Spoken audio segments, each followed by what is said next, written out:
प्रलय आणि निर्माण एकत्र कुठं पाहायला मिळेल?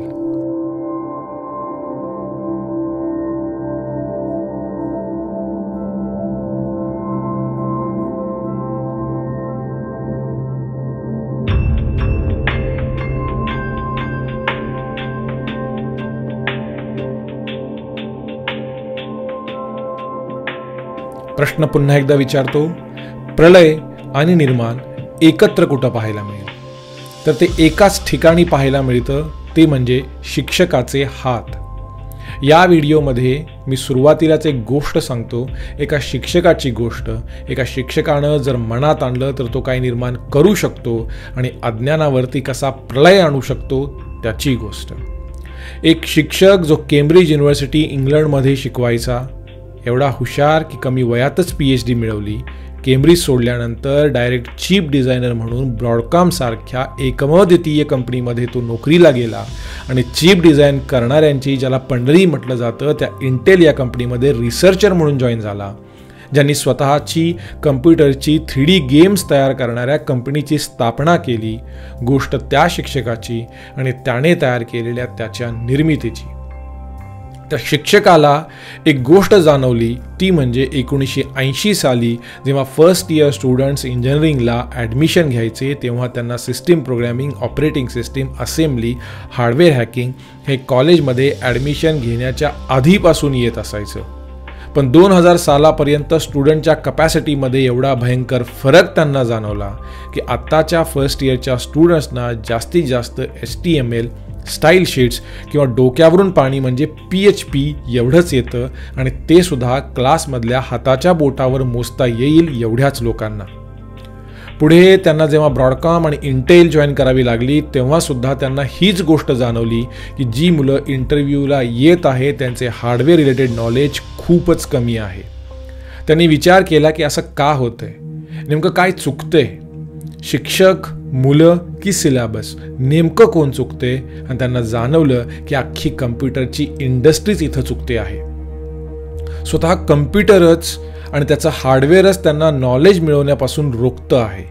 आई आणि वडील कष्टाने मुलांना लॅपटॉप किंवा PC अभ्यास करण्यासाठी घेऊन देतात.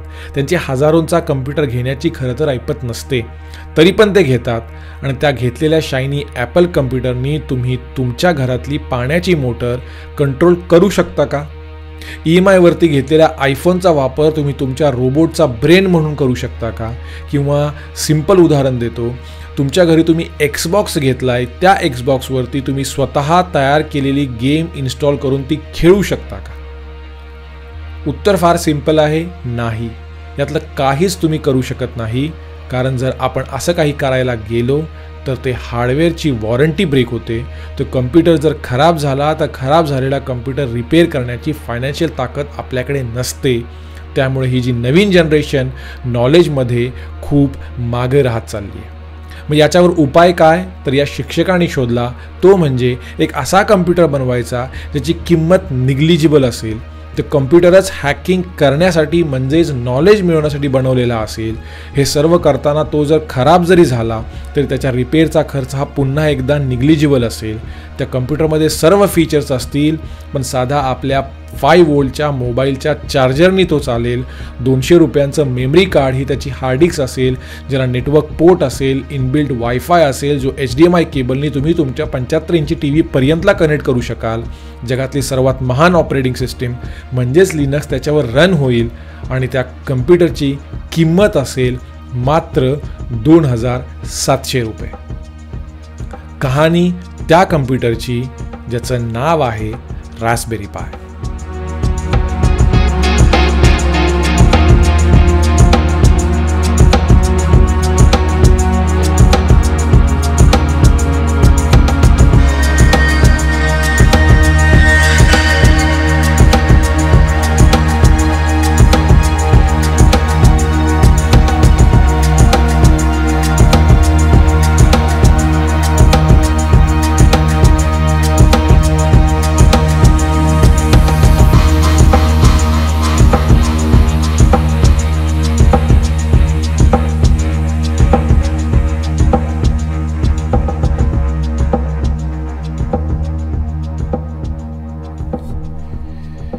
ह्याचं नाव ठेवलं गेलं रास्पबेरी पाय.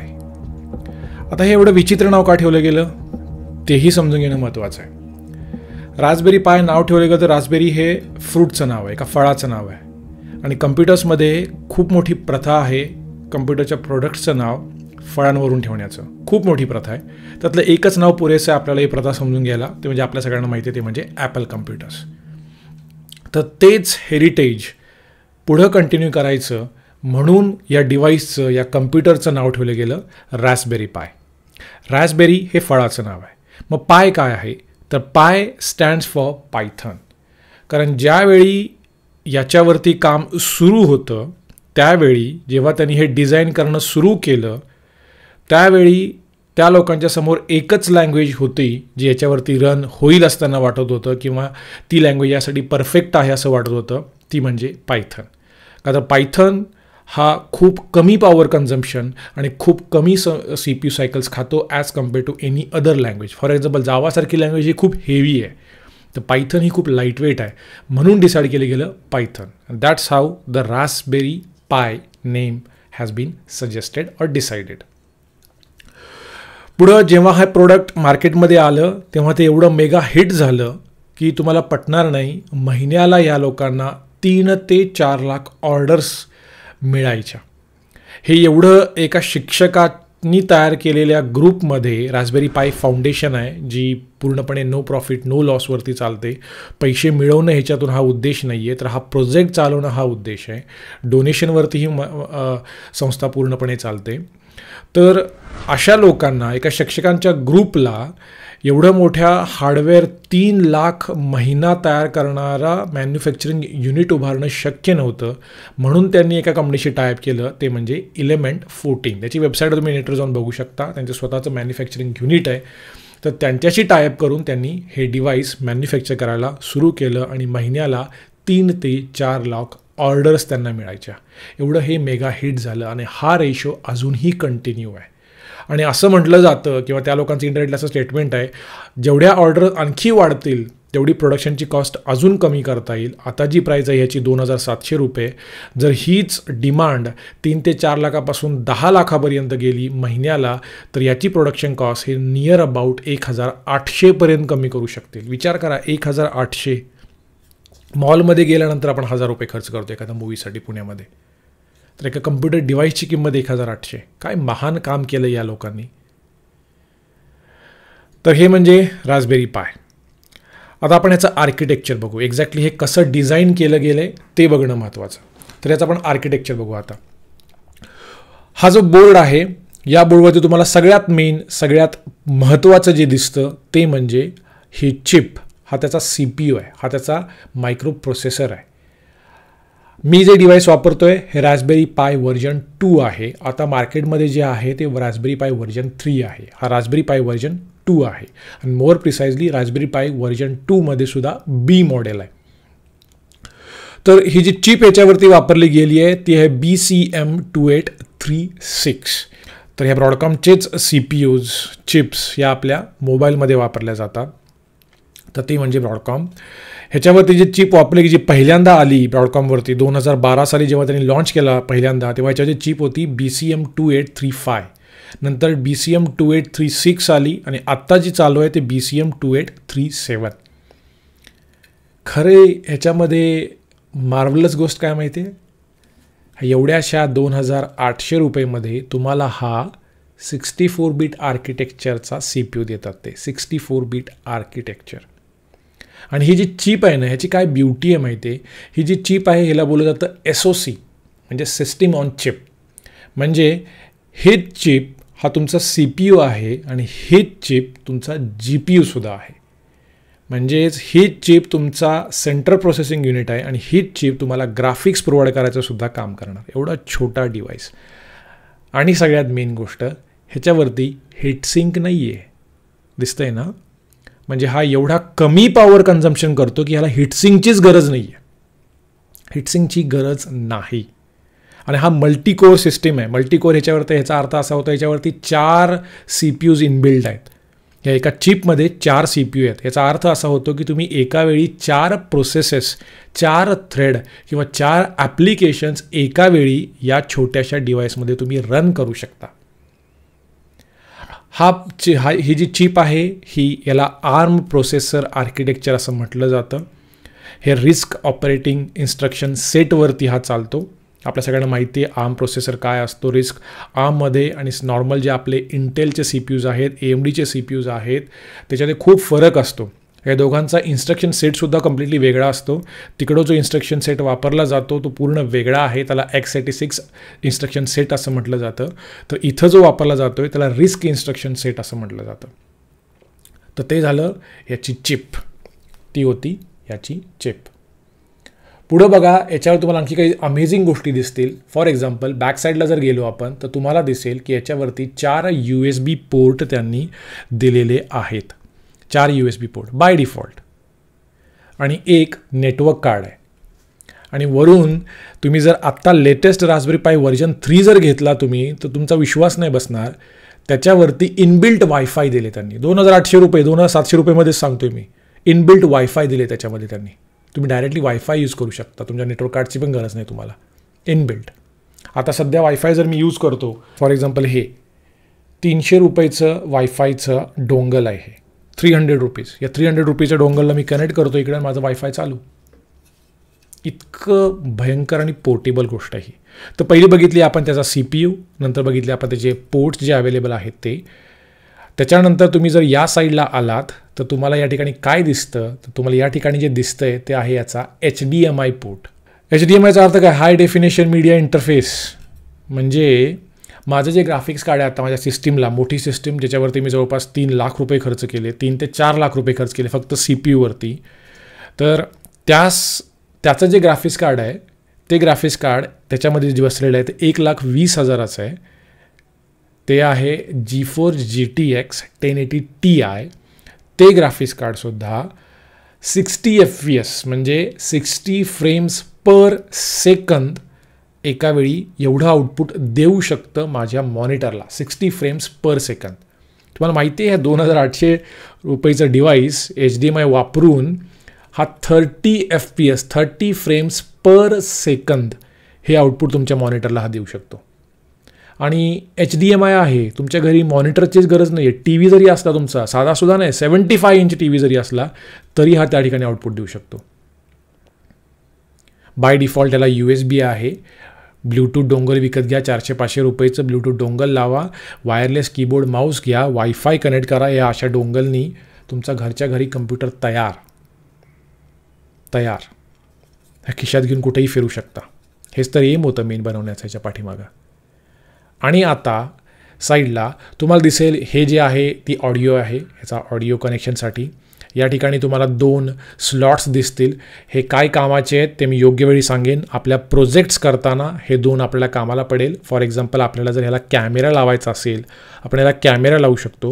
हा कॅमेरा जर ह्याला लावायचा असेल तर आपण त्या ठिकाणी अशा स्लॉटची आपल्याला गरज पडेल. आणि आता सगळ्यात युनिक गोष्ट ती म्हणजे तुम्हाला ह्या कम्प्युटर बनवण्यापाठीमागचं मेन मोटिव्ह जे सांगितलं की मुलांना हार्डवेअर लेवलचं हॅकिंग करता आलं पाहिजे.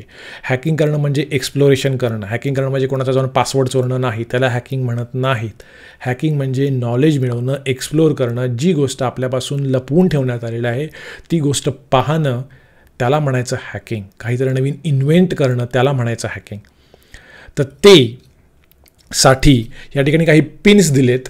या पिन्सला म्हणलं जातं GPIO pins, general purpose input output pins. 40 pins आहेत या ठिकाणी. तर या पिन्स थ्रूच तुम्ही एखाद्या हार्डवेअरशी बोलू शकता. म्हणजे फॉर एक्झाम्पल जसं मी अगोदर म्हणालं, आपण हा प्रोजेक्ट पण करणार आहोत आपण. मला जर माझ्या घराचं लाईट, माझ्या घराचे फॅन, माझ्या घराचा काही म्हणजे फॉर एक्झाम्पल फ्रीज किंवा माझ्या घरात जे असणारी गोष्ट, किंवा कन्सिडर करा मला एक रोबो तयार करायचा आहे किंवा मला एक कार तयार करायची आहे, रिमोट कंट्रोलनी मला ती कार मूव्ह करता आली पाहिजे माझ्या अख्ख्या घरामध्ये, हा प्रोजेक्ट आपल्याला करायचा आहे. तो प्रोजेक्ट ते हार्डवेअर या कम्प्युटरशी या पिन्स थ्रू बोलेल. ह्या ज्या 40 पिन्स आहेत GPIO पिन्स या थ्रू बोलेल. ते कसं बोलेल, काय करावं लागतं त्यासाठी. फॉर एक्झाम्पल मी कमीत कमी 2 प्रोजेक्ट्स तरी ह्या व्हिडिओमध्ये कवर करणार आहे. ते म्हणजे तुम्ही तुमच्या मोबाईल थ्रू, हातामध्ये मोबाईल घ्यायचा किंवा कम्प्युटरवरती बसा, मोबाईलवरती तुम्ही किंवा कम्प्युटरवरती तुम्ही ब्राउझर ओपन करायचा आणि तिथं क्लिक करायची लाईट ऑन, आणि तुमच्या घरची लाईट ऑन झाली पाहिजे. हा एक प्रोजेक्ट घ्यायचा आहे, किंवा लाईट ऑफ करायची आहे. आणि इवन गोईंग फर्दर, जर आपल्याला घरचा फॅन कंट्रोल करायचा आहे, AC कंट्रोल करायचा आहे, तुम्ही इथं बटन कम्प्युटरवर क्लिक करायचं. तुमच्या घरातल्या बाहेर जे फॅन चालू आहे किंवा AC चालू आहे तो बंद झाला पाहिजे किंवा स्विच ऑन झाला पाहिजे. किंवा तुम्ही US UK मध्ये बसून सुद्धा तुमचं अख्खं घर इथं कंट्रोल करू शकता. किंवा तुमच्या घरी आता काय चालू आहे हे तुम्ही US मध्ये बसून कॅमेरा ऑन करून याचा मॉनिटर करू शकता. हे 3 प्रोजेक्ट्स तरी मिनिमम मी घेणार आहे याच व्हिडिओमध्ये. तर हे आपण GPIO पिन्स थ्रू करणार आहोत. आणि याची आता शेवटचा मुद्दा म्हणजे ह्याची हार्ड डिस्क. ही ह्याची हार्ड डिस्क, ही याची hard disk, micro SD card, 300 रुपयाचं मायक्रो SD कार्ड आहे. That's it. ह्याच्यावरती तुम्ही ऑपरेटिंग सिस्टीम इन्स्टॉल करणार, जे ऑब्वियसली आपण लिनक्सच इन्स्टॉल करणार आहोत. हे कार्ड असं इन्सर्ट करा, दॅट्स द हार्ड डिस्क. आणि मेन पार्ट ह्याचं, हा पॉवर ऑन कसा होतो, ह्याला बटन वगैरे काही नाही आहे. पॉवर ऑन करण्याचं, रिसेट करण्याचं असलं काही नाही आहे याच्याकडे बटन वगैरे. मग कसा पॉवर ऑन करायचा, याला 5 वोल्ट चार्जर, तुमचा मोबाईलचा जो चार्जर आहे 5 वोल्ट, ज्याला आपण छोटी पिनचा चार्जर म्हणतो, तो 5 वोल्टचा चार्जर ह्याला कनेक्ट करा आणि हा बूटअप होईल. डायरेक्टली मॉनिटरला HDMI थ्रू कनेक्ट करा, विषय संपला. तुमचा कम्प्युटर घरच्या घरी तयार आहे. आणि नुसता कम्प्युटर नाही, आहे काय महान गोष्ट बनवली हे मी जस्ट आत्ता एक्सप्लेन केलं. ते फील करा तुम्ही की एक शिक्षकानं काय तयार केले आणि कशासाठी तयार केले. पुढची गोष्ट, आता ह्याच्यात मॉडेल्स बघू आपण कुठले कुठले आहेत ते. जसं मी अगोदर सांगितलं, आत्तापर्यंत 2012 साली हा लॉन्च झाला रास्पबेरी पाय नावानी. त्याच्यानंतर पुढं मॉडेल्स निघत गेले. 14 साली एक आलं, 16 साली एक आलं, आणि आता 18-19 साली एक आलं. तर आता रास्पबेरी पाय आला, त्याच्यानंतर रास्पबेरी पाय व्हर्जन 2 आला, त्याच्यानंतर रास्पबेरी पाय व्हर्जन 3 आला. त्याच्यामध्ये बेसिकली 2 मॉडेल्स पडतात, A आणि B. तर A मॉडेल हा कमी कॉन्फिगरेशनवाला असतो. म्हणजे फॉर एक्झाम्पल याला जर रॅम असेल 256 MB, तर मे बी A मॉडेलला असेल 128 MB. तो जो त्याचा चार्ट आहे हा तुमच्या स्क्रीनवरती आहे. 2 प्रकार पडतात, A आणि B. एमध्ये कमी कॉन्फिगरेशन असतं, बीमध्ये थोडं आणखी चांगलं कॉन्फिगरेशन मिळतं. त्याच्यातसुद्धा प्लस आणि मायनस असे 2 प्रकार पडतात. प्लस म्हणजे काय, छोटेफार चेंजेस त्याच्यामध्ये केले जातात. फॉर एक्झाम्पल रास्पबेरी पाय व्हर्जन B जर असेल आपल्याकडं, तर त्याच्यामध्ये मे बी तुम्हाला पहिल्या व्हर्जनचा, त्याच्यामध्ये ह्या ज्या पिन्स होत्या ह्या ठिकाणी 40 आहेत. पहिल्या व्हर्जनमध्ये 25 पिन होत्या.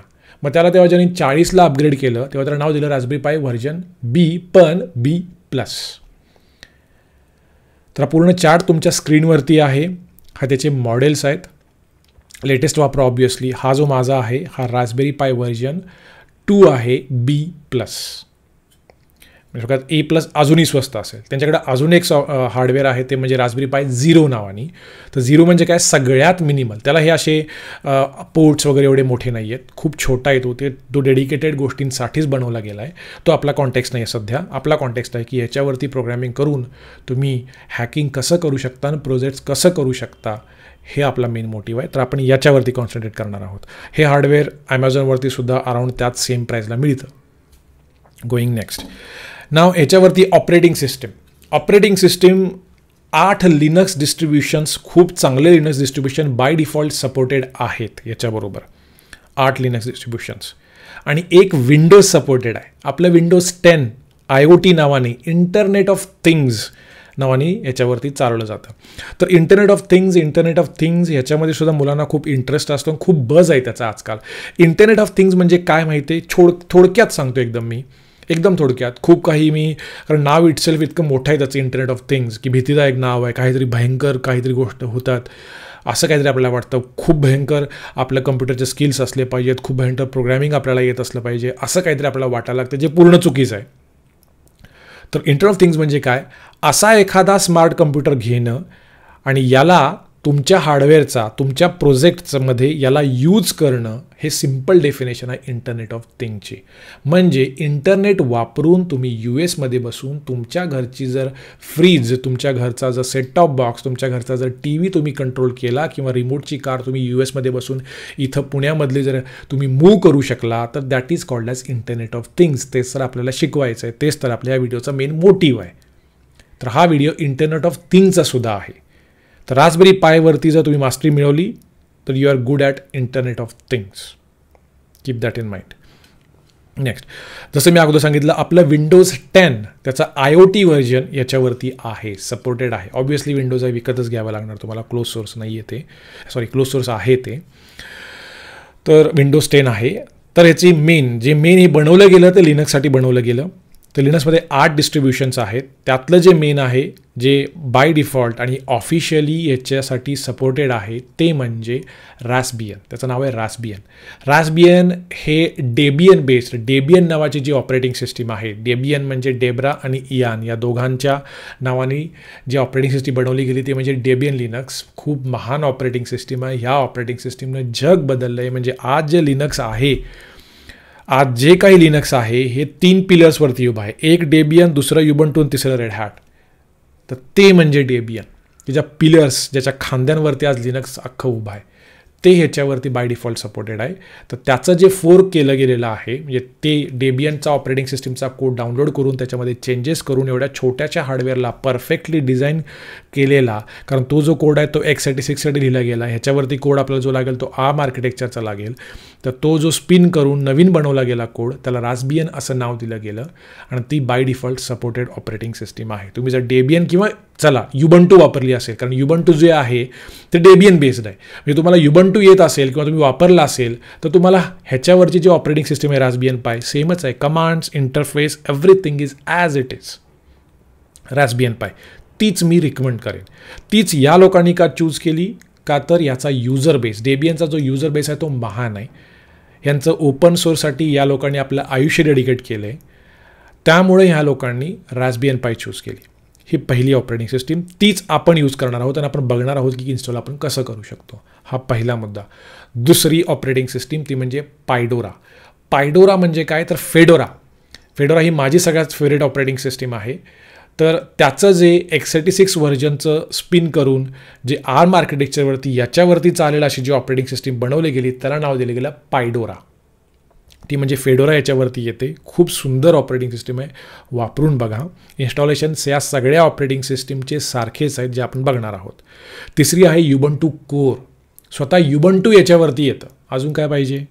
युबंटू तर आपल्या सगळ्यांनी वापरले, आयुष्यात एकदा तरी वापरले, ह्याच्यावरती येतं युबंटू कोर. ओपन सुसे आहे. सुसे एक आणखी खूप चांगली ऑपरेटिंग सिस्टीम जगामध्ये अवेलेबल आहे, ती म्हणजे ओपन सुसे, तीसुद्धा आहे.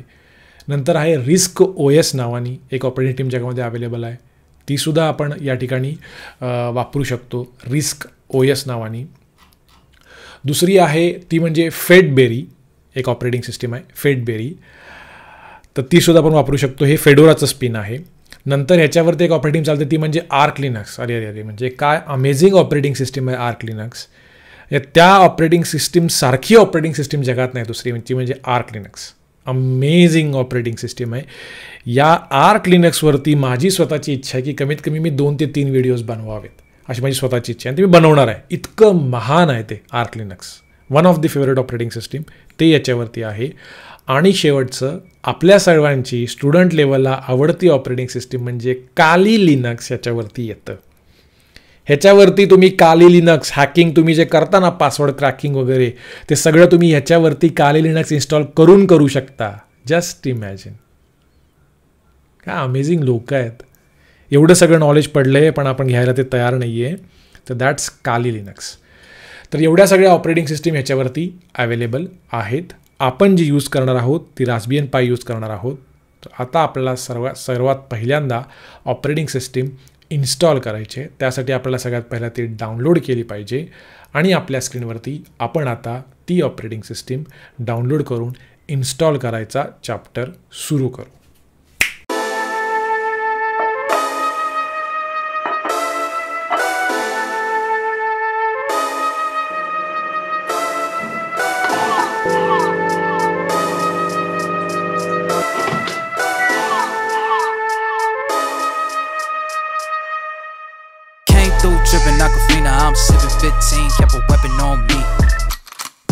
सगळ्यात पहिल्यांदा आपण ऑपरेटिंग सिस्टीम डाउनलोड करून घेऊ. आपल्याला वेबसाईटवरती जायचं आहे raspbianpi.org वरती. तिकडून डाउनलोड्समध्ये गेल्यानंतर आपल्याला आपण जे 8 ऑपरेटिंग सिस्टीमचे ऑप्शन डिस्कस केलेले ते म्हणजे आर्क लिनक्स, उबुंटू लिनक्स, ओपनसुसे, पायडोरा ह्या सगळ्या ऑपरेटिंग टीमची लिस्ट आपल्याला दिसेल. त्याच्याबरोबर आपल्याला आणखी एक ऑपरेटिंग टीमचं नाव दिसतंय ते म्हणजे नूब्स. जी ऑपरेटिंग मी रिकमेंड केली आहे तुम्हाला ती आहे रास्बियन इटसेल्फ. तर बेसिकली नूब्स ही सेपरेट ऑपरेटिंग सिस्टीम नाही. Noob stands for new out of the box software. तर न्यूब ही ऑपरेटिंग सिस्टीम नाही आहे. तर नूब्स जे आहे हा इन्स्टॉलर आहे कोणाचा? रास्बियन पाईचाच. म्हणजे एक तर तुम्ही आयुष्यात कधीही लिनक्स इन्स्टॉल केली असेल अगोदर तर तुम्हाला काय करायचं आहे? तुम्हाला काय नाही करायचं, डायरेक्टली जायचं आहे रास्बियन जी ऑपरेटिंग सिस्टम आहे ती डाउनलोड करायची आणि इन्स्टॉल करायची. इन केस तुम्ही आजपर्यंत कधीही लिनक्स वापरलेलं नाही, जे आय रिअली डाऊट, तुम्ही हा व्हिडिओ बघताय म्हणजे तुम्हाला लिनक्स थोडंफार तरी माहिती आहे म्हणूनच बघताय, तर तुम्ही त्यावेळी नूब्स वापरू शकता. जर तुम्ही लिनक्स कधीही यूज केलं नसेल तर हा बिगिनर्ससाठी तयार केलेला इन्स्टॉलर आहे. ह्याचा अर्थ असा होतो की ज्यावेळी तुम्ही नूब्स डाउनलोड कराल आणि इन्स्टॉल करायला सुरू कराल त्यावेळी नूब्स हा इन्स्टॉलर समोर येईल जो आणखी GUI फ्रेंडली, आणखी युजर फ्रेंडली असेल आणि तो तुमच्यासाठी रास्बियनच इन्स्टॉल करेल. म्हणजे नूब्स ही ऑपरेटिंग टीम नाही, तर हा रास्बियनचा इन्स्टॉलर आहे. तर मी कुठली रिकमेंड करेन? मी डायरेक्टली रिकमेंड करेन तुम्हाला तुम्ही डायरेक्टली रास्बियन इन्स्टॉल करा. ठीक आहे. त्याच्या वेबसाईटवरती गेलास तर खाली हा ऑप्शन दिसतो. या ऑप्शनमध्ये तुम्हाला खाली डेस्कटॉप विथ डेस्कटॉप जो ऑप्शन आहे तो चूज करायचा आहे. तो डाउनलोड करा. तो इन्स्टॉल कसा करायचा तोच आपला नेक्स्ट पार्ट आहे.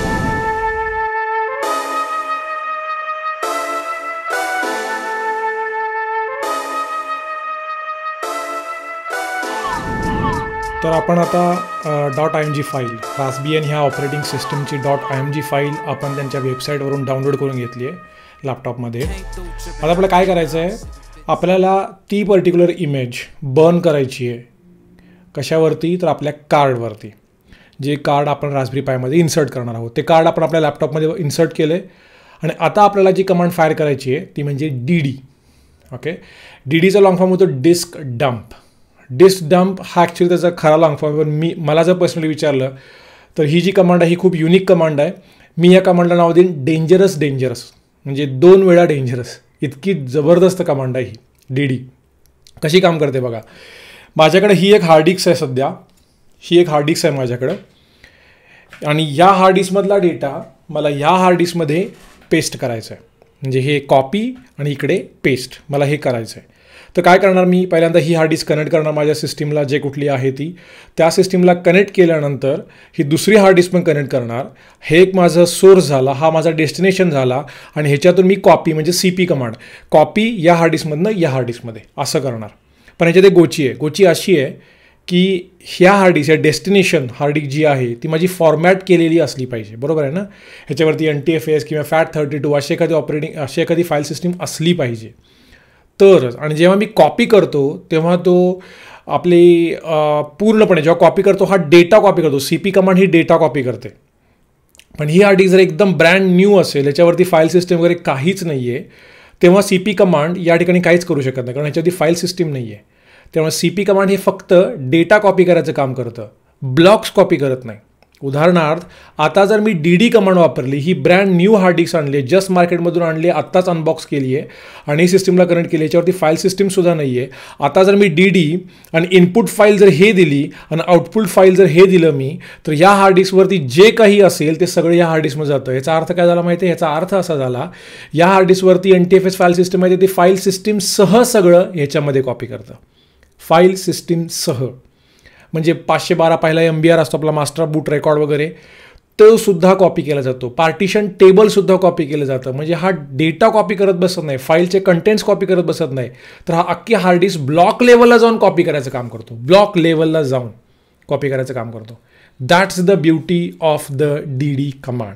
ही बनते आपली इनपुट फाईल, ही बनते आपली आउटपुट फाईल. आणि आपण हे पहिल्यांदा मागच्या एका व्हिडिओमध्ये मी एक वाक्य वापरलं आहे, in operating system and more precisely in Linux everything is a file. म्हणजे ही माझी हार्ड डिस्क तुमच्या लिनक्सला जेव्हा तुम्ही लावता, this becomes only a single file. ही हार्ड डिस्क जेव्हा मी माझ्या लिनक्स मशीनला लावेन, it becomes one file. So ह्या 2 फाईल ज्या असतात त्या कुठं तयार केल्या जातात, तर डेव नावाची डिरेक्टरी असते लिनक्समध्ये, आपल्या सगळ्यांना माहिती आहे. ह्या डेव डिरेक्टरीच्या आतमध्ये ह्या 2 फाईल तयार केल्या जाणार. मे बी ह्याला नाव मिळेल SDA, मे बी ह्याला नाव मिळेल SDB.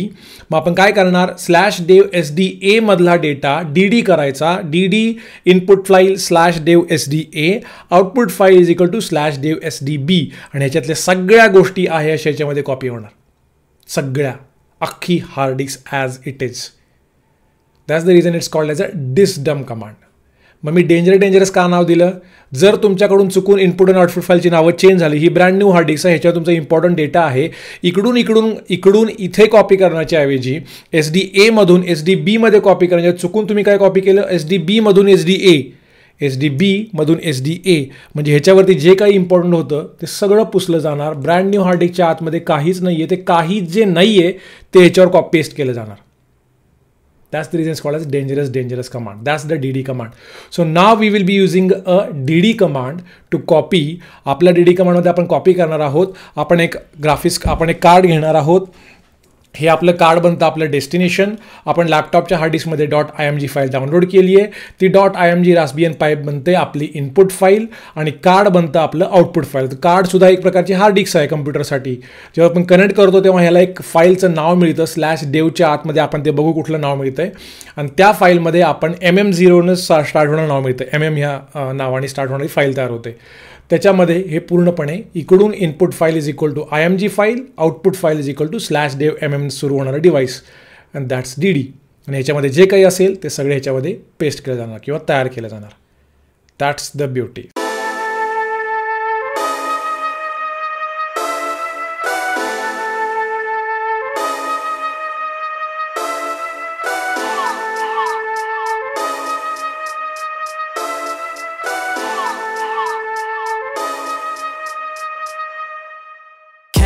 Trippin' Aquafina, I'm sippin' 15, kept a weapon on me. Flow make digits, I'm on my business, stack chicken like what it's gon' be. Crew in the cut, hey, you want us, red run when I tell a bit peace. Love is love. Love is love. Adios. Bendo with the switch again. Boy deliver like he happening. Core with digits, give him S.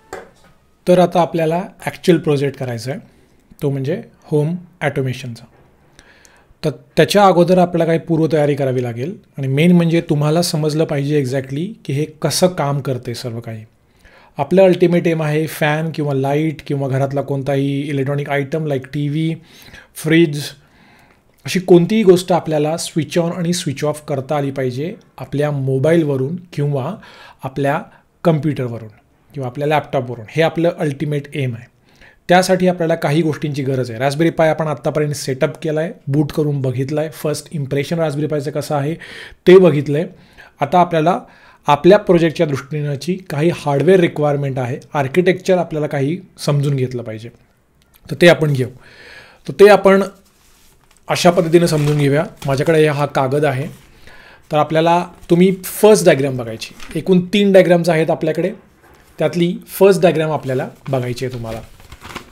तर first diagram तर बघू शकता. First डायग्राममध्ये हा आपला fan आहे, हा fan आहे, आणि ज्या ठिकाणी आपण कनेक्ट करतो तो आपला सॉकेट आहे.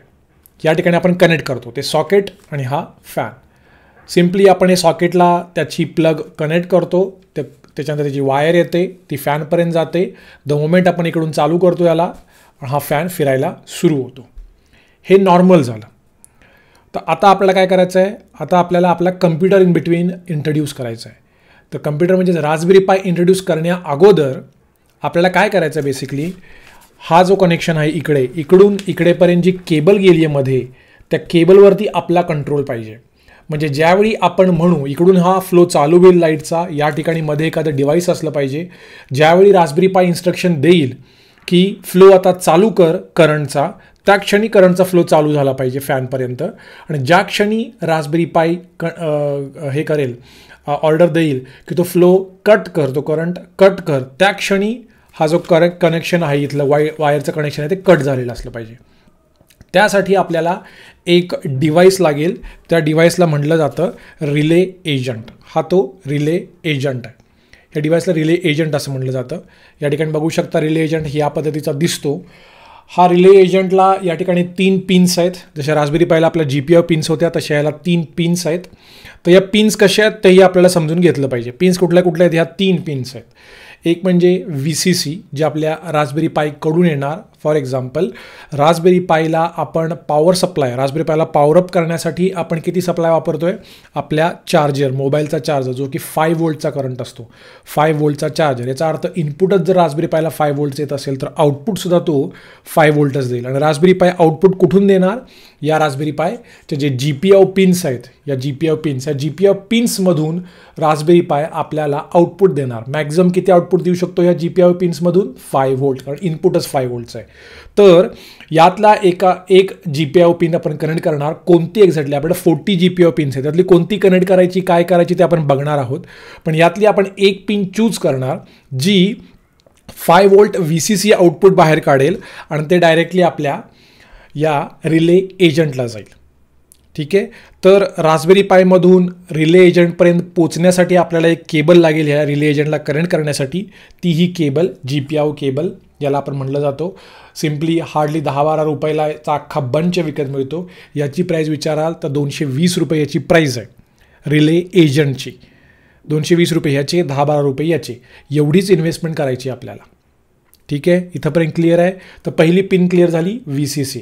दुसरी याची पिन आहे त्याला बोलतात ग्राउंड. तर ऑब्व्हियसली आपण जेव्हा कनेक्शन करतो तेव्हा एक पिन आपला जो प्लग असतो त्याला दोन कनेक्शन असतात. एक म्हणजे आपल्या लाईटचं ॲक्च्युअलचं आणि दुसरं म्हणजे ग्राउंडचं. म्हणजे तेव्हा सर्किट क्लोज होऊ शकतं जेव्हा सोर्सपासून आलेला सप्लाय ग्राउंडपर्यंत पोहोचेल त्यावेळी. म्हणजे एक रेड केबल आणि एक ब्लॅक केबल. तर बेसिकली याच GPIOमधली आपण कोणती तरी एक पिन चूज करणार. कोणती चूज करायची ती मी सांगेन. तिथून 0 वोल्टचा सप्लाय म्हणजेच ग्राउंड कनेक्शन आपण कंप्लीट करणार. त्यासाठी आपण पुन्हा एकदा GPIO पिन वापरणार. इथं आपण रेड पिन वापरले VCC साठी, त्या ठिकाणी मी ब्लॅक कलरची पिन वापरणार. ठीक आहे. कलर कोणताही चालतो पण आपल्या समजणं इझी व्हावं यासाठी मी ब्लॅक कलरची पिन वापरणार. ठीक आहे. आता तिसरी पिन जी रास्पबेरी पाय मधून निघणार आणि जी आपल्या या एजंटला जाणार ती असणार तिसरी पिन. तिला आपण बोलू शकतो रास्पबेरी पायची इन और आउट पिन. तर सध्या आपल्याला आउट पिनची गरज आहे. तर आउट पिन म्हणजे काय?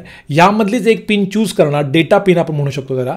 तर डेटा पिन, त्या डेटा पिनला जर कनेक्शन मिळालं त्या इकडून आपण एक पिन काढणार, ती जोडणार आपण अशाच कनेक्शननी. ती आपण ब्ल्यू केबल चूज करू, इकडून काढणार आणि या रिले एजंटला आपण कनेक्ट करणार आणि ती आपली तिसरी पिन असेल. ठीक आहे. पहिली होती VCC, दुसरी आहे ग्राउंड, तिसरी आहे आपली डेटा पिन. ज्यावेळी डेटा पिन हाय होईल, हाय म्हणजेच काय? 5 वोल्टचा सप्लाय सोडेल. ज्यावेळी डेटा पिन तिसऱ्या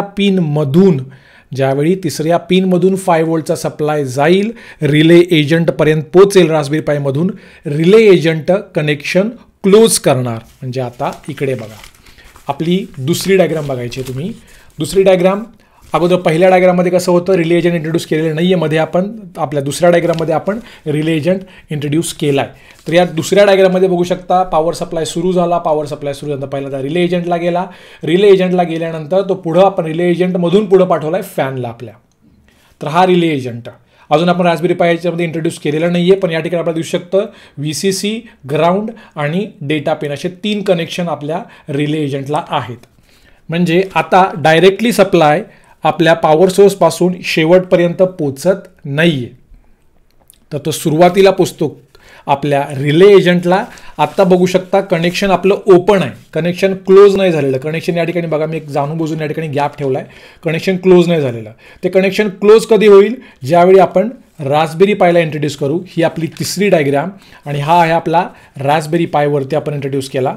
रास्पबेरी पायमधून आपण बघा एक 5 वोल्टची पिन काढणार, याच्या VCCला कनेक्ट करणार ह्याच्या रिले एजंटच्या.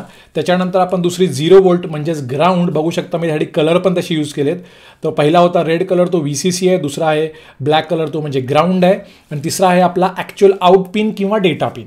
तर आता होणार कसं? रास्पबेरी पायवरती एक पायथन आपण कोड बघणार आहोत. एक पायथनचा कोड रनिंग असणार रास्पबेरी पायच्या आतमध्ये. कसा कोणता कोड असतो, काय असतो? खूप सोपा कोड आहे. हार्डली 4 ते 5 लाईनचा कोड आहे.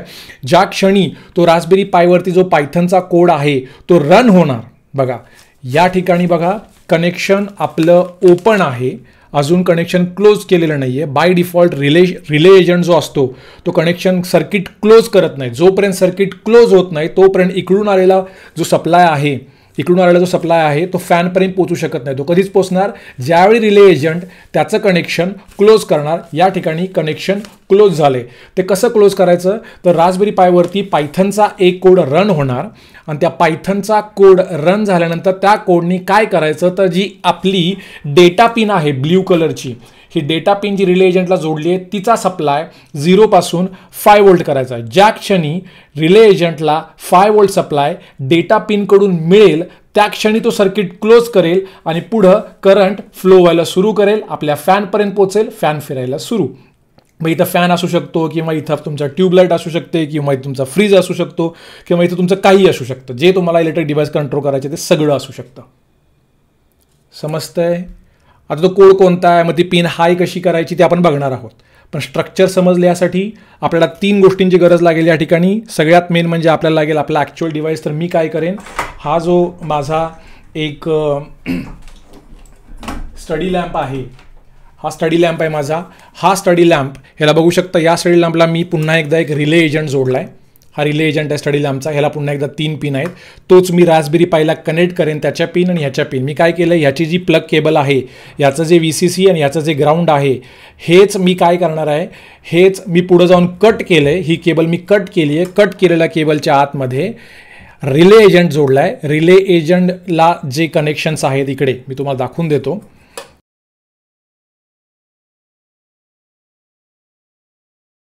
ही त्याची केबल जी मी मध्येच कट केली आहे, बघू शकता ती मी मध्येच कट केली आहे. आणि ह्या कट करून काय केलं मी, याची एक पिन मी याला इनपुट म्हणून दिली आहे आणि दुसरी आउटपुट म्हणून दिली आहे. म्हणजे ह्याच्या VCCला जे ह्याची रेड केबल आहे ती जोडली आहे आणि ह्याच्या ग्राउंडला ह्याची ग्राउंडची पिन जोडली आहे. म्हणजे रिले एजंटला जो कुठला सप्लाय आपला येणार असेल, जो कुठला सप्लायला आपण हे लावणार, म्हणजे हे ज्या क्षणी लावेन त्या क्षणी तो जो करंट जाणार तो ॲक्च्युली जाणार आपल्या रिले एजंटला. रिले एजंट सर्किट तेव्हाच क्लोज करेल जेव्हा ह्याची जी इन पिन असेल ते इन पिनला 5 वोल्टचा इनपुट मिळेल त्यावेळी. आता आपला प्रश्न आहे की त्या इन पिनला आपण ऑन कसं करायचं. तुम्हाला हेच करायचं आहे. ह्याच्याऐवजी तुम्ही काय करू शकता, फॅन वापरू शकता. तर मी फॅन पण तुम्हाला दाखवणार आहे. ते फॅनमध्ये आपण कनेक्शन करणार आहोत किंवा ह्याच्या जागी फ्रीज, TV, तुमच्या घरात जे नाव घ्याल तुम्ही ते आपल्याला कम्प्युटरनी कंट्रोल करता येईल Python through. Clear? I hope आपल्याला हे समजलं असेल. जर हे समजलं असेल तर आपण आता ॲक्च्युअल कोड बघूयात.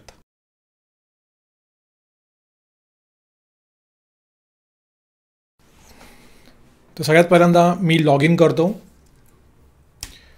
SSH थ्रू आपल्या रास्पबेरी पायच्या आतमध्ये. तर हा आहे आपला रास्पबेरी पाय. मी सगळ्यात पहिल्यांदा माझ्या डिरेक्टरीमध्ये जातो.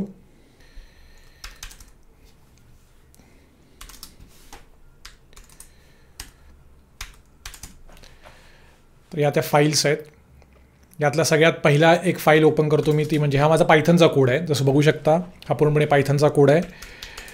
यातली पहिला light_on.py नावाचा कोड दाखवतो. किती सिंपल कोड आहे बघा, हार्डली 4 ते 5 लाईनचा कोड आहे. सगळ्यात पहिल्यांदा काय केले बघा, import rpi.gpio.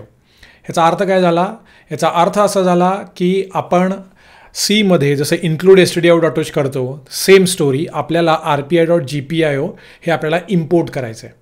ठीक आहे, म्हणजे जे काही प्री डिफाईन्ड फंक्शन्स असतील GPIO रिलेटेड, आपल्या रास्पबेरी पायच्या GPIO रिलेटेड जे काही फंक्शन्स असतील ते सगळे फंक्शन्स आपण इम्पोर्ट केले. ठीक आहे, ॲज अ GPIO. म्हणजे जेव्हा जेव्हा आपण GPIO म्हणू तेव्हा ॲक्च्युली होणार आहे rpi.gpio. ठीक आहे, पुढे इम्पोर्ट टाईम, आपण टाईमसुद्धा इम्पोर्ट करून घेतलं. ठीक आहे, पुढे सगळ्यात पहिल्यांदा GPIO.setMode केले आपण. ते आहे GPIO.board. म्हणजे या GPIO पिन जे आहे त्याच्यामध्ये प्रकार पडतात. एक म्हणजे GPIO बोर्ड, GPIO BCM. तर आपल्याकडे 40 पिन आहेत. आपण आत्तापर्यंत बघितलं आहे आपल्याकडे एकूण 40 पिन आहेत. तर कुठली पिन काय काम करते हे जर बघायचं असेल तर तुम्ही ह्या साईटवर जाऊ शकता, pinout.xyz या साईटवरती जा. पूर्ण ही साईट स्वतः मेंटेन केली रास्पबेरी पाय ऑर्गनायझेशननी. कोणती पिनचं काय काम आहे हे या ठिकाणी एक्सप्लेन केले. फॉर एक्झाम्पल हे बघा, पहिल्या फर्स्ट आणि सेकंड पिन, म्हणजे आपण फर्स्ट आणि सेकंड पिनबद्दल बोलतो आहे. तर ते काय आहेत, 5 वोल्ट पॉवर सप्लाय आहे, 5 वोल्ट पॉवर सप्लाय आहे. कुठली? फर्स्ट आणि सेकंड. तरी फर्स्ट पिन जी आहे ती आणि सेकंड पिन जी आहे ती, याचं डिस्क्रिप्शन या ठिकाणी दिलं आहे. त्याच्यानंतर पुढे बघू शकता तुम्ही, फॉर एक्झाम्पल ग्राउंड आहे, तर 6 नंबरची पिन जी आहे ती आहे ग्राउंड. पुढं even going further, for example मी जर 11 नंबरची पिन घेतली तर मी क्लिक पण करू शकतो. 11 नंबरची पिन जर मी घेतली तर ती पिन एक्झॅक्टली काय करते, म्हणजे BCMच्या नंबरिंगनुसार ही 17वी पिन आहे, म्हणजे BCMच्या नंबरिंगनुसार ही 17वी पिन आहे, पण फिजिकल पिन जो नंबर आहे तो 11वा या ठिकाणी बघू शकता. फिजिकल पिन नंबर 11 आणि BCM पिन नंबर 17. तर आपण सगळ्या फिजिकल पिन्सच बघणार आहोत. कन्फ्यूज होऊ नका, 2 प्रकार आहेत, एक आहे BCM आणि एक आहे फिजिकल किंवा बोर्ड. तर board is equal to physical आणि BCM म्हणजे वेगळ्या पद्धतीच्या पिनिंगचं रिप्रेझेंटेशन आहे. पिन तीच आहे, रिप्रेझेंटेशन वेगळं आहे. तर आपल्याला लक्षात ठेवायचं आहे फिजिकल पिन. जर मी फिजिकल पिन नंबर 11 घेतली तर ती पिन काय करते हे या ठिकाणी त्यांनी एक्सप्लेन केलं आहे. जर मी फिजिकल पिन नंबर 2 घेतलं तर बघू शकता हा 5 व्होल्टचा पॉवर सप्लाय आहे. जर मी फिजिकल पिन नंबर 1 घेतलं तर बघू शकता हा पॉवर सप्लाय आहे, पण तो 3 व्होल्टचा आहे. जर मी फिजिकल पिन नंबर 6 घेतलं तर बघू शकता की हा काय आहे, ग्राउंडचा सप्लाय म्हणजे 0 व्होल्टचा सप्लाय आहे. त्याच पद्धतीने ह्या बाकी सगळ्या पिन्स आहेत. तर बेसिकली ह्या सगळ्या BCMवाल्या ज्या पिन्स आहेत ह्या तुमच्या इन आणि आउट पिन आहेत. म्हणजे आपण जसं बघितलं VCC ग्राउंड आपण आत्तापर्यंत बघितले, VCC बघितले, ग्राउंड बघितले आणि इन आउट करणारी ब्ल्यू कलरची पिन बघितली. तर ह्या BCM लिहिलेल्या ज्या सगळ्या पिन्स आहेत ह्या त्या ब्ल्यू कलरच्या पिन्स आहेत, ज्या आपल्याला इन किंवा आउट देऊ शकतात. क्लिअर आहे? तर ह्या साईडवरती जाऊन तुम्ही बघू शकता. पुढे बॅक टू द कोड. तर आपण सगळ्यात पहिल्यांदा सेट मोड केला आहे GPIO.board, म्हणजे ज्या ठिकाणी BCM फॉलो न करता आपण फिजिकल पिन लेआउट फॉलो करणार आहोत हे आपण फक्त सांगितलं या ठिकाणी. म्हणजे इथून पुढं पिन नंबर जी कुठली आपण वापरू ती फिजिकल पिन नंबर या ठिकाणी बघायचे, BCM बघायचे नाही आहे.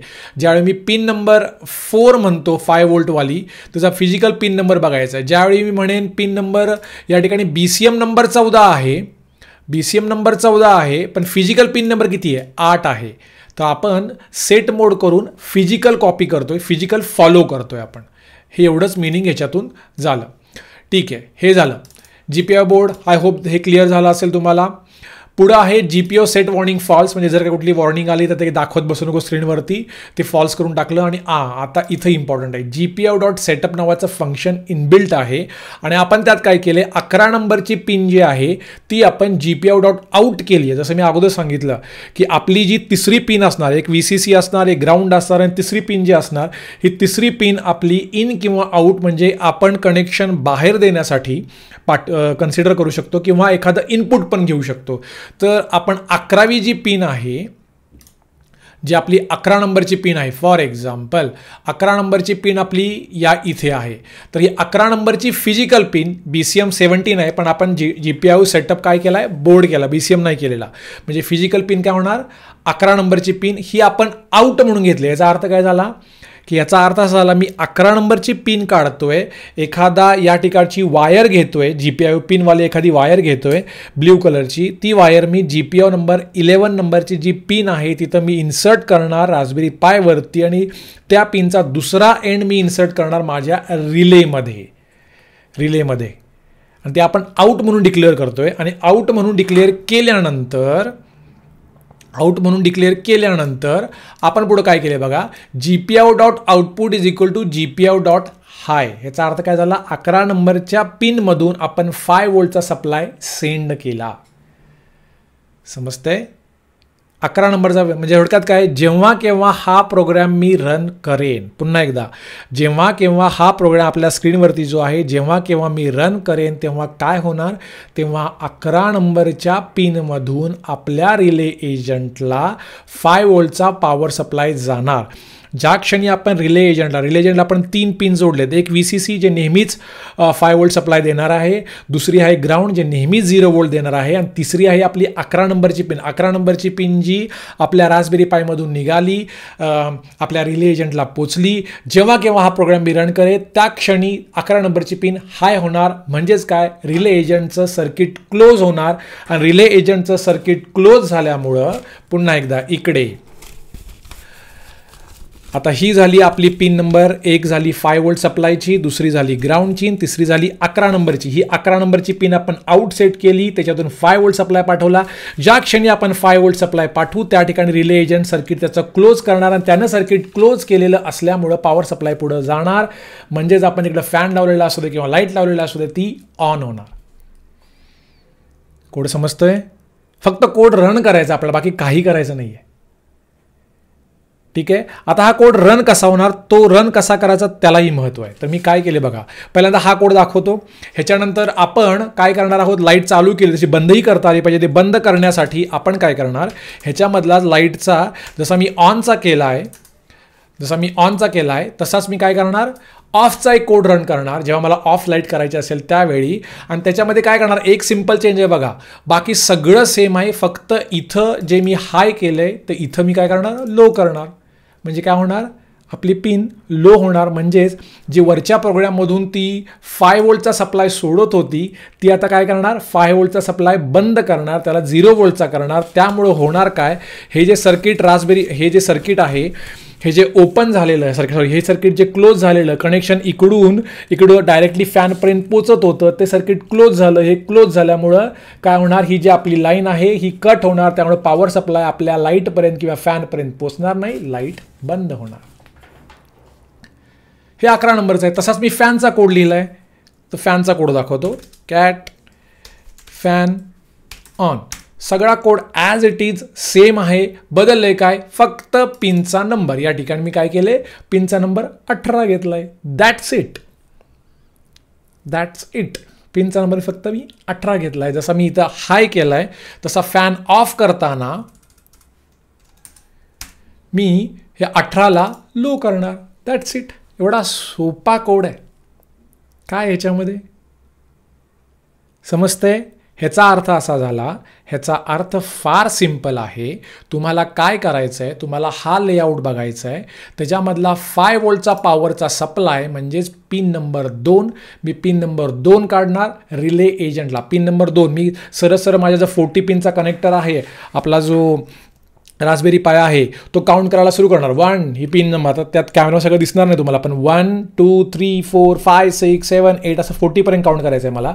पिन नंबर 1 जी आहे आपल्या स्क्रीनवरती आहे. पिन नंबर 1 आपल्याला घेऊन चालणार नाही, कारण तो 3 व्होल्टचा पॉवर सप्लाय देतो, आपला पुरेसा नाही आहे. मग पिन नंबर 2 घेणार, 5 व्होल्टचा सप्लाय, रेड कलरची अशी GPIOची एक केबल घेणार, रेड कलरची. पिन नंबर 2 GPIOवरचा म्हणजे रास्पबेरी पायवरचा पिन नंबर 2 काढणार आणि आपण मी कशाला लावणार, रिले एजंटला लावणार. एक कनेक्शन झालं. दुसरं पिन नंबर मी कुठली घेणार, कुठली तरी ग्राउंड घेतली पाहिजे. मग पिन नंबर ग्राउंडची कुठली, आपल्याकडे पिन नंबर 6 आहे. पिन नंबर 6 1 2 3 4 5 6 नंबरची एक ब्लॅक कलरची GPIOची पिन घेणार आणि ती माझ्या रिले एजंटला लावून टाकणार, दुसऱ्या 2 नंबरच्या पिनला. विषय संपला. VCC झालं, GPIO झालं. आता मला फक्त इन पिन जोडायची, म्हणजे एक डेटा पिन जोडायची. डेटा पिन मी कुठली घेणार, आपल्या कोडनुसार आपण 11 आणि 18 ह्या 2 पिन डिसाईड केलेत. 11 नंबरची मी लाईटसाठी लावणार आहे. 11 नंबरची पिन एक ब्ल्यू कलरची घेणार. 1 2 3 4 5 6 7 8 9 10 11 नंबरच्या पिनला जाणार, GPIO पिन कनेक्ट करणार, दुसरा एंड त्याचा माझ्या रिले एजंटला कनेक्ट करणार. आता मला फक्त माझा कोड रन करायचा आहे, जो आहे लाईट ऑन डॉट पायचा. तो कोड ज्या क्षणी मी रन करेन सर्किट क्लोज होणार. सर्किट क्लोज झाल्यामुळे आपली लाईट लागणार. ज्या क्षणी मी दुसरा कोड रन करेन किंवा लाईट ऑफवाला 11 नंबरची पिन लो केली जाणार. त्याच्यामुळे होणार काय, सर्किट ओपन होणार, म्हणजे रिले एजंट सर्किट ओपन करणार. रिले एजंटने सर्किट ओपन केल्यामुळं फ्लो थांबला करंटचा आणि आपली लाईट बंद होणार. That's what. ह्याच्यापेक्षा काहीच करायचं नाही दुसरं आपल्याला. मग इथं फॅन जोडा, इथं फ्रीज जोडा, काही फरक पडत नाही, काही जोडा. एक छोटासा 200 रुपयाचा रिले एजंटमधून सगळं होणार आहे. 4 लाईनचा कोड आहे. That simple it is. हे समजलं असेल, जर हे समजलं असेल की एक्झॅक्टली कोड काय, तर आपण पुढे जाऊ. आता एक्झॅक्टली कोड रन कसा करायचा. रन करण्यासाठी खूप साऱ्या गोष्टी आहेत बघा. माझ्याकडे 2-3 ऑप्शन्स आहेत. मी काय करू शकतो, एक तर मी एक अँड्रॉइडचं ॲप्लिकेशन लिहू शकतो आणि त्या अँड्रॉइडच्या ॲप्लिकेशनमधून तो अँड्रॉइडच्या ॲप्लिकेशनमधला जो पायथनचा कोड आहे तो मी रन करू शकतो, किंवा एखादी वेबसाईट होस्ट करू शकतो. तर मी सिम्पल वे पकडला, तो म्हणजे वेबसाईट. तर वेबसाईट तुम्ही कशी होस्ट करू शकता, रास्पबेरी पायवरती तुम्हाला काय करायचं, या लोकेशनला जायचं आहे, www या लोकेशनला तुम्हाला जायचं आहे. या लोकेशनच्या आतमध्ये तुम्ही गेलात, या लोकेशनच्या आतमध्ये तुम्ही गेलास तर मी एक फाईल तयार करून ठेवली बघा, index1.php. काही नाही, PHPचा एक 10 ते 12 लाईनचा कोड तुम्हाला लिहायचा आहे की ज्याच्यामधून आपण पायथनचा कोड रन करणार आहोत. बरोबर. तर index1.php हा कोड तुम्हाला दाखवतो मी. हा सगळे प्रोग्राम्स मी व्हिडिओ डिस्क्रिप्शनमध्ये लिंकसह देणार आहे, त्यामुळे नो वरीज. ठीक आहे. तर मी ओपन करतो त्याला, cd_var या ठिकाणी गेलो. index1.php हा सिम्पलसा कोड आहे बघा. HTML आहे. या ठिकाणी मी काय केलं आहे, या संपूर्ण कोडमध्ये इथं काय केलं मी, बॅकग्राऊंड कलर कुठला असणार आहे, काय असणार आहे, ह्या सगळ्या गोष्टी या ठिकाणी मेन्शन केले. स्टाईल शीट आहे सिम्पलशी. ठीक आहे. पुढे जाऊन बघा, या ठिकाणी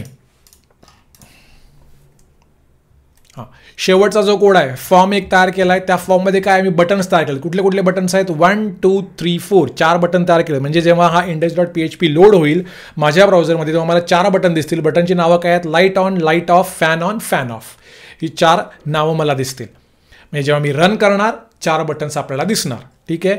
आता त्या बटनवरती क्लिक केल्यानंतर काय व्हायला पाहिजे त्याचा कोड बघा. फक्त सिम्पल एक 7 ते 8 लाईनचा कोड आहे, काहीच नाही आहे. PHPचा खूप सिम्पल कोड आहे. काय लिहिलं आहे, इफ इज सेट म्हणजे लाईट ऑन, हे जर बटन सेट झालं, ह्याचा अर्थ दिले बटन जर कोणी क्लिक केलं तर तू काय कर, एक्झिक्यूट कर सुडो इन्फॉर्मेशननी. म्हणजे ॲज अ रूट युजर म्हणून तू काय एक्झिक्यूट कर बघा. हाच आपला कोड आहे लाईट ऑनचा.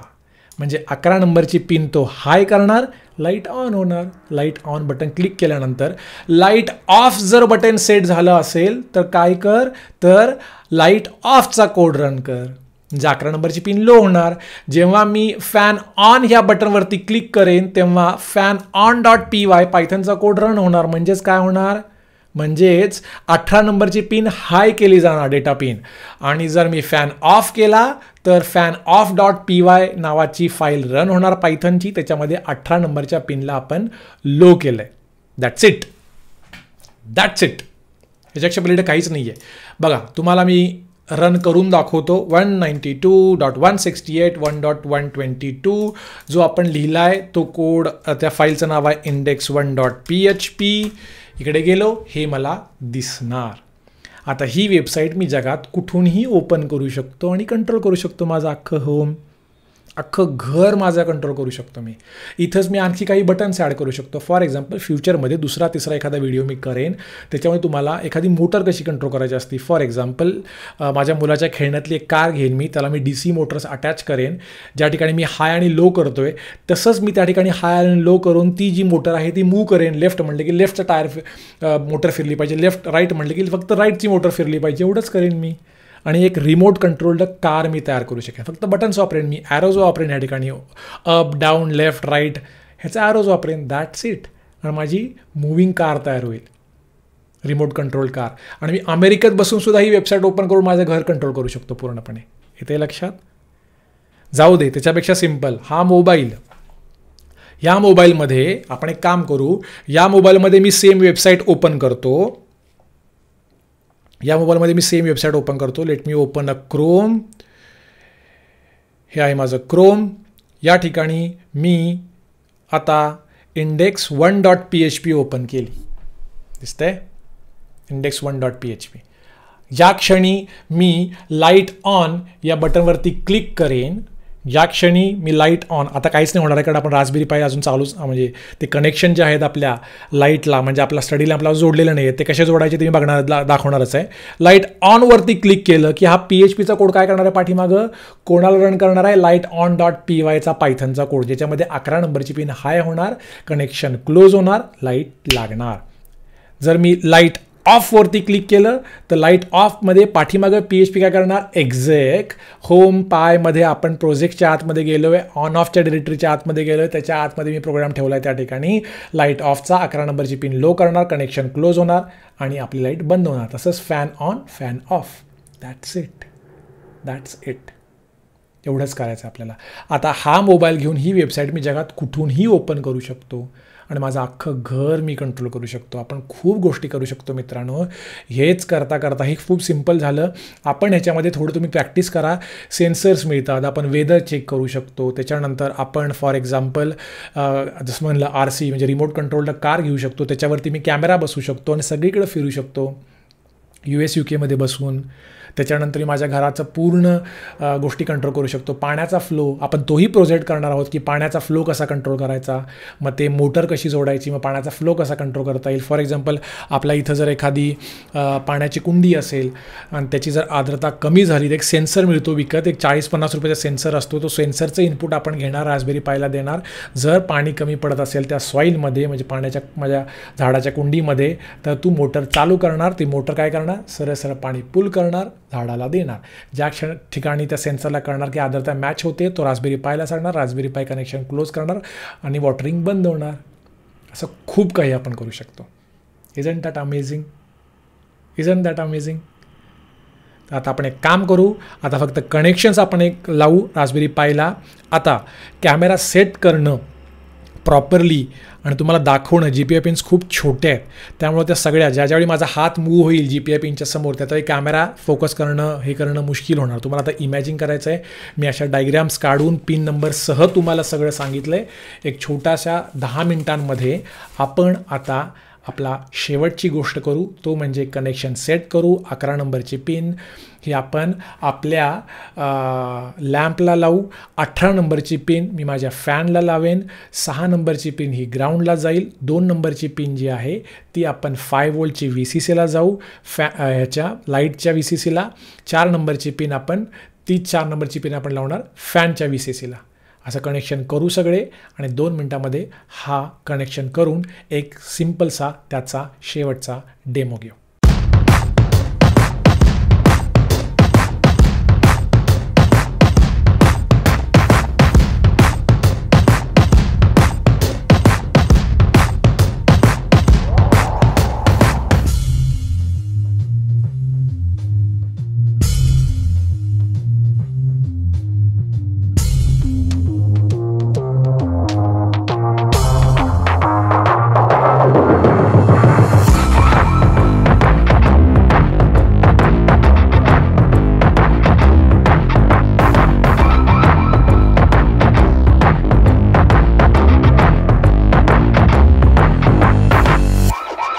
तर आता कनेक्शन सेट झालेले आहेत.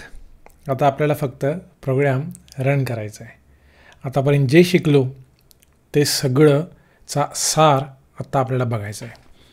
काही नाही, मोबाईल घेतो, वेबसाईट ओपन करतो. वेबसाईट तुमच्या समोर आहे. आता मी फॅन दाखवत बसत नाही कारण हा लाईट लावला काय, फॅन लावला काय, फ्रीज लावला काय, TV लावला काय, वॉशिंग मशीन लावलं काय, काही लावलं काय, फरक पडत नाही. कारण ॲट द एंड सर्किट तेच रन होणार आहे, रिले एजंट तोच असणार आहे, आपल्या GPI पिन्स त्याच असणार आहेत, फक्त इलेक्ट्रॉनिक डिव्हाइसेस बदलत जातील, काही फरक पडत नाही आहे. ठीक आहे. तर ही आपली वेबसाईट. आता मी क्लिक करतो लाईट ऑनवरती.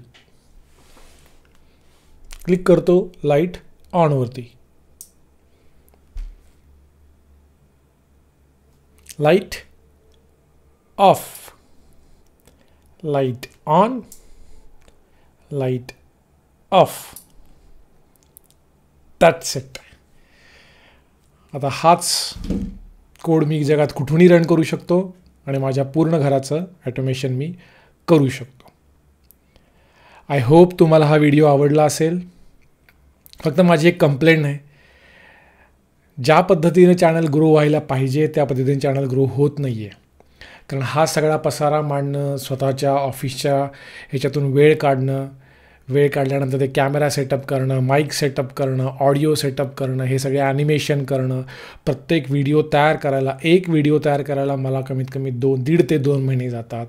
1.5 ते 2 महिने येऊन दररोज ऑफिसमधून आल्यानंतर एवढं बसणं, करणं, स्वतःची फॅमिली लाईफ हॅम्पर करणं, डिवोट करणं, हे सगळं करून फ्री ऑफ कॉस्ट लोकांना देऊनसुद्धा जर मुलांच्यापर्यंत हा व्हिडिओ पोचत नसेल त्याच्यात दोषी कोण?